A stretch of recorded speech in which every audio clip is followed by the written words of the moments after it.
और मैं डांट दी थी। एंड लिटरली सच बता रही हूँ कि मैंने उसको कभी रोने नहीं दिया, और क्योंकि रोने नहीं दिया, उसकी हैबिट नहीं बनी रोने की, और हैबिट नहीं बनी रोने की तो लॉ ऑफ अट्रैक्शन की वजह से वो और रोना अट्रैक्ट नहीं कर पाई। हमारी ज़िंदगी रोने की सिचुएशन से निकल के हंसने और खिलखिलाने की सिचुएशन में ट्रांसफॉर्म हुई। Whatever you see, whatever you say, whatever you think, you attract. That is law of attraction. Hi this is Anjana 40 से 40 करोड़ लॉकडाउन के वो 40 दिन की ऑथर, जिसका इंग्लिश वर्जन है 40 to 40 million, which is available on Amazon. आज का मेरा टॉपिक हमारी LOA बैच जो है उसकी स्टूडेंट ने दी है। वो मुझे बता रही थी जब हम राइटिंग और जर्नल्स की बात कर रहे थे कि मैम मैं बचपन में अपनी डायरी लिखा करती थी, जब भी कुछ होता था बुरा लगता था मैं अपने इमोशंस बताती थी। I said oh my God, now you give me the topic. मैं सोच ही रही थी कि किस टॉपिक पे बात की जाए, और मुझे लगा ये बहुत ज़रूरी टॉपिक है बताना, बिकॉज एक दो और स्टूडेंट्स हैं जब जिन्होंने मुझे बताया कि मैम हम बचपन में डायरीज लिखा करते थे अपनी, जब भी गुस्सा आता था, हमें बुरा लगता था तो हम वेंट आउट करते थे। एंड देन आई थॉट कि no, this is the necessary topic जिस पे मुझे बात करनी चाहिए, बिकॉज ये वेंट आउट जो वर्ड है ना वो बहुत गलत वर्ड है। मत कीजिए वेंट आउट इमोशंस अपने। डियर जिंदगी मैंने मूवी देखी थी, उसमें आलिया भट्ट बोलती है हमें रोने भी नहीं दिया, कह दिया चुप हो जाओ, कह दिया ये कर दो, मत गुस्सा करो, मत रो। यस, बड़े जो कहते थे वो सही कहते थे। मैंने खुद ने एप्पल के साथ यही किया है।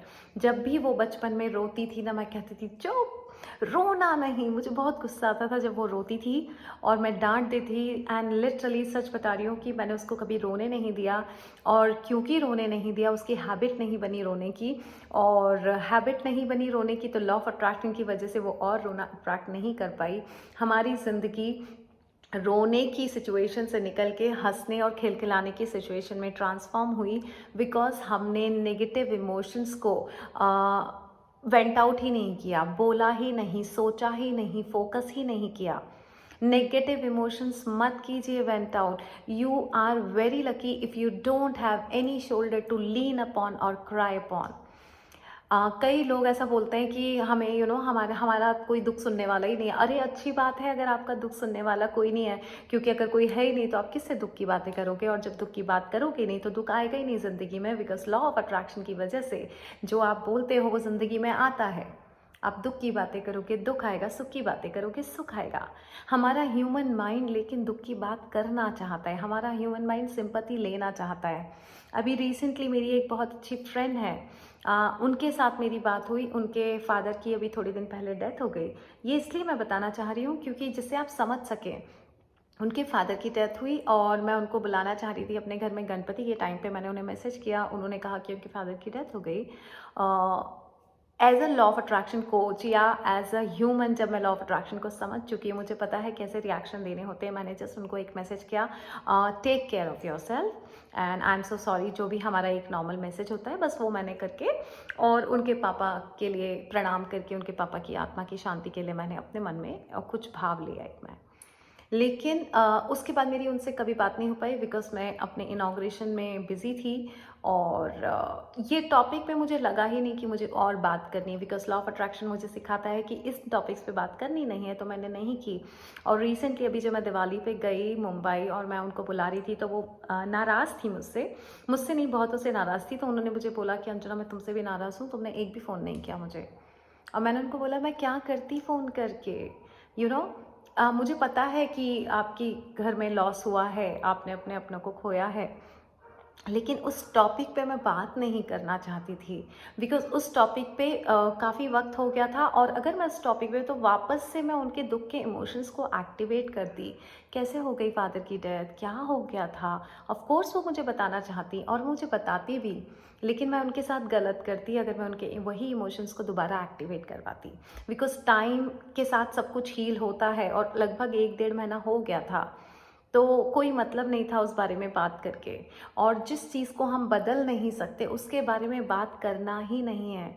जो लॉस उनका हुआ, हम उसका कोई कंपनसेशन नहीं हो सकता, लेकिन जब हो ही नहीं सकता तो हम उसके बारे में बात क्यों करें। आप अगर कोई चीज़ बदल सकते हो देन यू कैन डिस्कस। जिस चीज़ को नहीं बदला जा सकता उसके बारे में ये मेरा सोचना है कि मैं उस बारे में बात नहीं करती। जो हो गया वो हो गया, अब हम कुछ नहीं कर सकते। Focus on the right things, focus on the future, focus on to good health और हैप्पी लाइफ और वेल बीइंग। सो उनको बुरा लगा और मैं कुछ नहीं कर सकती। मैंने उनको समझाने की कोशिश भी की कि मैं इस तरह की बात नहीं करती हूँ बिकॉज़ मुझे अलाउ नहीं करता है। यूनिवर्स बोलता है तुम की बात नहीं करना है। मैं खुद मेरी मम्मी की जब तबीयत ठीक नहीं होती थी और अगर मेरे पापा मुझे कहते थे, लिटरली मैं उस पे भी यही रिएक्शन करती थी। इट्स नॉट लाइक कि किसी और के घर में हुआ है तो मेरे इमोशंस नहीं हैं या मेरी माँ, नो, मैं इमोशंस देती ही नहीं हूँ उस पर्टिकुलर चीज़ को जिसको मैं बढ़ाना नहीं चाहती। मैं अपनी माँ की बीमारी को बढ़ाना नहीं चाहती थी। तो जब भी मेरे पापा फ़ोन करते थे कि मम्मी की तबीयत ठीक नहीं है, मैं सीधे होपोनोपोनो प्रेयर करने में लग जाती थी।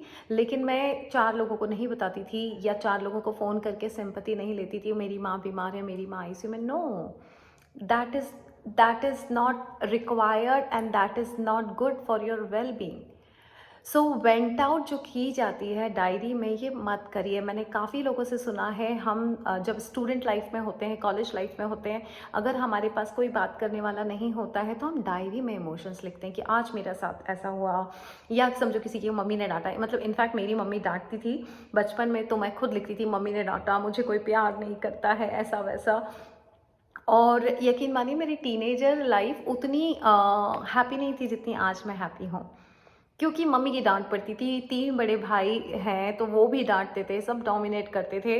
तो आप समझ सकते हैं ना, टीनेजर की एज में जब मैं थी 12-13, तो मुझे कितना बुरा लगता होगा। सब लोग डांट रहे हैं, घर पे सब लोग काम करा रहे हैं, मम्मी डांट रही हैं, छोटी छोटी सी गलती पे मम्मी मार दिया करती थी, थप्पड़ मार देती थी।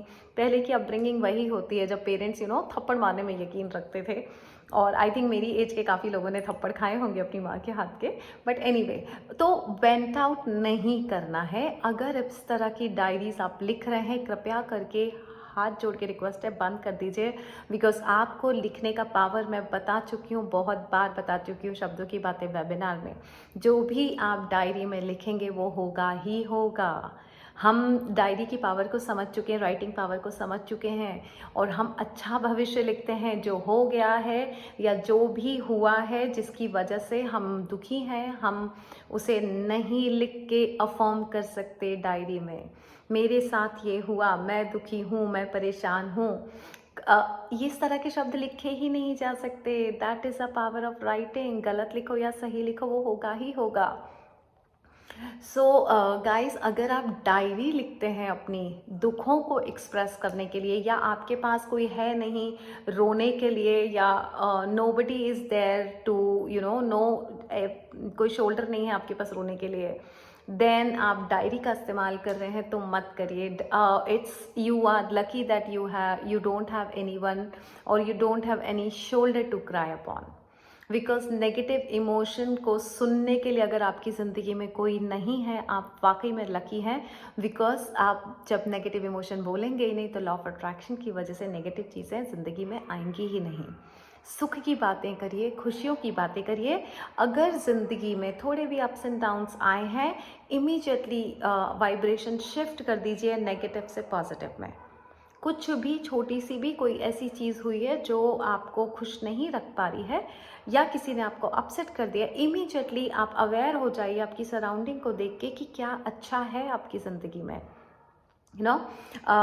जैसे डांट पड़ गई, मम्मी की डांट पड़ गई, तो ये सोच लीजिए कि अरे मेरे को सब लोग प्यार करते हैं और मम्मी मेरे को प्यार करती है इसीलिए तो डांट रही है। Have a positive perspective for that particular statement और पर्टिकुलर सिचुएशन।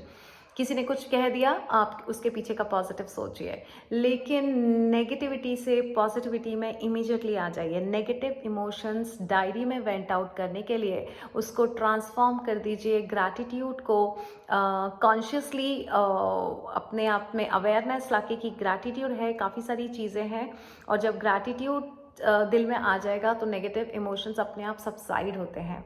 हमें गुस्सा दबाने की ज़रूरत नहीं है, दिल में रखने की ज़रूरत नहीं, उसको ट्रांसफॉर्म करने की ज़रूरत है फ्रॉम नेगेटिव टू पॉजिटिव। गुस्सा आ रहा है किसी भी बात पे, उसको खत से ग्रैटिट्यूड दिखाइए कि ये कुछ अच्छे के लिए होगा, और फट से तो उसको नेगेटिव इमोशंस को पूरा बढ़ाइए मत, पॉन्डर मत कीजिए इमीडिएटली शिफ्ट कर दीजिए, वाइब्रेशन शिफ्ट करिए। डियर ज़िंदगी में उसने, आलिया बोल रही थी ना कि मुझे, हमें बोलने नहीं दिया, हमें कुछ, बिल्कुल सही बोला था उसने कि हमें बोलने नहीं दिया। नहीं बोलिए, ज़रूरत ही नहीं है नेगेटिव बात करने की, नेगेटिव इमोशंस में पॉन्डर करने की, या किसी के कंधे पे सर रख के रोने की, मेरे साथ ऐसा हुआ, ये हुआ, वो हुआ। सिंपैथी लेने की या सिंपैथी देने की, I am completely against the sympathy factor. ना लेना है ना देना है। मेरे साथ जो भी हुआ था आप सब जानते हैं। मेरे पास कोई भी नहीं था जो मेरे जिसके कंधे पे मैं सर रख के, ओ ऐसा हुआ मेरे साथ। जब भी जो 2011 में इवेंट हुआ था, आप सबको पता है। और अब जब मैं अपनी लाइफ देखती हूँ, मुझे लगा अच्छा हुआ नहीं था। अगर 4 कंधे होते रोने के लिए, ओ मेरी शादी टूट गई, ये हो गया, वो हो गया, उस टाइम पे। अभी तो मेरे वो इमोशन मैं एक्टिवेट करती नहीं हूँ, लेकिन अगर मैं उस वक्त रो रही होती, मुझे सिंपैथी हो रही होती अपने आप से। और जब सिंपैथी होती है, हम अपने आप को बेचारा महसूस करते हैं। जब मुझे कोई नहीं मिला रोने के लिए, तो क्या होना था, खड़ा ही होना था। बच्ची सामने थी, बच्ची के लिए खड़ा होना है, तो रोई नहीं मैं। सो उसी तरह से चीज़ें होती हैं। आप रोने में वक्त मत लगाइए। रोने से सिंपैथी पैदा होती है खुद के लिए, और हमको बेचारगी महसूस होती है कि हम बेचारे हैं, वी आर सो पुअर, और इससे आप अपना ही नुकसान कर रहे होते हैं, किसी और का नहीं कर रहे होते हैं। और जो लोग सिंपैथी देते हैं किसी को, वो भी उसका नुकसान कर रहे होते हैं। सो ना सिंपैथी लेनी है ना देनी है। अच्छी बातें कीजिए। डायरी में अगर लिखना है तो नेगेटिव इमोशन वेंट आउट नहीं कीजिए, ग्रैटिट्यूड एक्सप्रेस कीजिए, थैंक यू बोलिए, अच्छी चीज़ें लिखिए डायरी में। बिकॉज अगर आप डायरी लिख रहे हैं और उसमें नेगेटिव इमोशंस वेंट आउट करने के लिए लिख रहे हैं, आपको नहीं पता आप उसे अफर्म कर रहे हैं लिखकर। इट्स एन अफर्मेशन, और जो अफर्मेशन आपने लिख दी वो मैनिफेस्टेशन होगा ही होगा। सो अगर आप सब कोई भी गुस्सा निकालने के लिए, दिल हल्का करने के लिए डायरी का इस्तेमाल कर रहे हैं तो मत करिए। डायरी लिखना है तो ग्रैटिट्यूड लिखिए, अफर्मेशन लिखिए, 555 लिखिए, लिस्ट ऑफ पॉजिटिव एस्पेक्ट्स लिखिए, डिक्लेरेशन लिखिए, जो मैं शब्दों की बातें वेबिनार में बताती हूँ। बस यही मुझे ऐसा लग रहा था कि एक ऐसा टॉपिक है जो मुझे बताना चाहिए, बिकॉज आज भी कई टीनेजर्स हैं जो लिखते हैं। मैं LOA बैच लेती हूँ बच्चों की, उसमें भी किसी बच्चे ने बताया कि मैम हम लिखते हैं डायरी में। ऐसे मत लिखो, मत लिखो, गुस्सा आ रहा है, लिखने की ज़रूरत नहीं है, उसको सबसाइड कर दीजिए, ट्रांसफॉर्म करवा दीजिए पॉजिटिव इमोशंस में। That's it guys, this is for today and that's it. Thank you so much, good night.